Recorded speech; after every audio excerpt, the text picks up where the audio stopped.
বাংলাদেশে হিন্দুদের ওপর ক্রমবর্ধমান অত্যাচারের প্রতিবাদ এবার বাংলাতেও।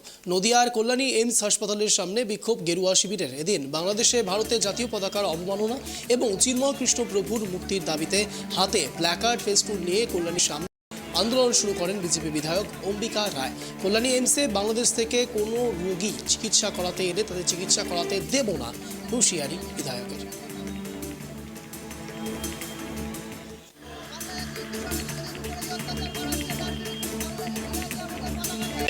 আর সেই জন্যে আমরা এখানে এসে আমরা এই প্রতিবাদ করছি। বাংলাদেশে আমরা দেখছি ইংলিশ সরকার কোনো ধরনের কোনো স্টেপ নিচ্ছে না।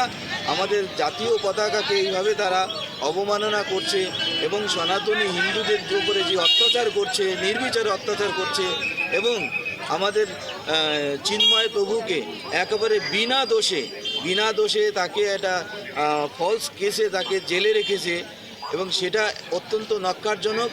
এবং ওখানে কোনো গণতন্ত্র নেই, ওখানে একটা স্বৈরাচারী একটা সরকার ওখানে চালাচ্ছে।